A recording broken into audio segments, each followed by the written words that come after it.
प्रवास कथा ऐकणं नेहमीच मजेदार वाटत असतं आणि जर त्या कथा मनाचे थरकाप उडवणाऱ्या आणि थरारक चकमकीच्या कथा असतील तर भयानक अलौकिक कथांपासून दूर न जाणारे तुम्ही असताल तर तुम्ही योग्य ठिकाणी आहात.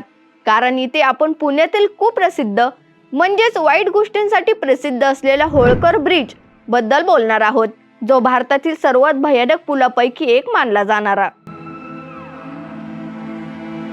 नमस्कार, मी पूनम आणि तुम्ही पाहतात न्यूज अनकटचा विषय काय कार्यक्रम.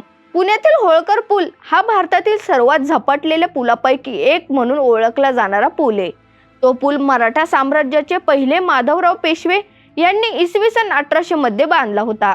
या पुलाचे नाव मराठा साम्राज्याचे सरदार यशवंतराव होळकर यांच्या नावावरून देण्यात आले.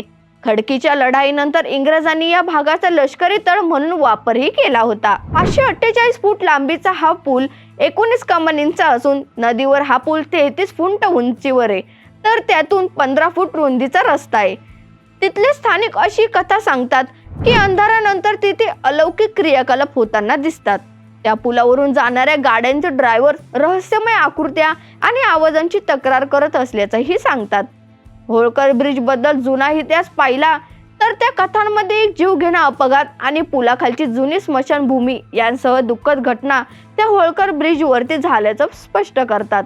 स्थानिक किस्से बघितले तर सूर्य मावळल्यानंतर होळकर पुलावरून जाण्याची लोकांना भीती वाटते. पुण्यातील इतर व्यस्त पुलांप्रमाणेच हा पूल देखील दिवसभर सुरळीत असतो, मात्र रात्रीची वेळ आली की स्थानिकांच्या म्हणण्यानुसार हा पूल अलौकिक क्रियाकलापांचं ठिकाण बनतो. रात्रीच्या वेळी हा पूल ओलांडणाऱ्या अनेक वाहन चालकांना अनाकलनीय आकृत्या किंवा विचित्र आवाजांचा सामना करावा लागतो. भारतातील आणि जगभरातील अनेक झपाटलेल्या ठिकाणांप्रमाणे होळकर पुलाच्या आजूबाजूच्या कथा देखील दुःखद घटनांचा अनुभव देतात.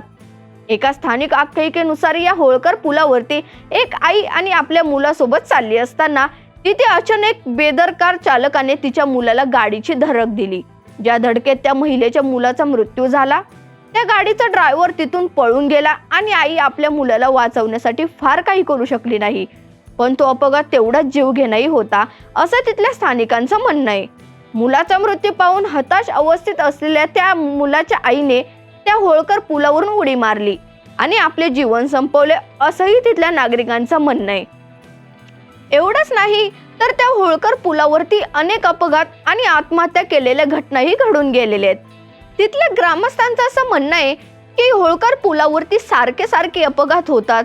ते आधी त्या पुलावरती झालेल्या आत्महत्या केलेल्या किंवा तिथे जवळ स्मशानभूमी असलेल्या आत्म्यांच्या अपूर्ण राहिलेल्या इच्छांमुळे त्या पुलावरती अपघात थांबण्याचं नाव घेत नाही. आता तुम्ही खूप घाबरून जाण्यापूर्वी हे लक्षात ठेवणं महत्त्वाचं आहे की होळकर पूल ओलांडताना विचित्र घटना, विचित्र आणि अस्पष्ट आवाज आणि अस्वस्थतेची भावना असे अनेक तेथील लोक करताना दिसतात. पण अशी वस्तुस्थिती आहे की जेव्हा तुम्ही दुसऱ्या एखाद्या स्थानिकाला विचाराल तेव्हा ते असे म्हणतील की त्यांना कधीच अशा गोष्टींना सामना करावा लागला नाही, असंही तिथल्या अर्ध्या लोकांचं म्हणणं आहे. मग तुम्हाला पण असं वाटतं का की होळकर पूल खरंच पछाडलेला आहे का त्या होळकर पुलाबद्दल नागरिकांचं भीतीदायक स्पष्टीकरण एक अंधश्रद्धेचा भाग आहे?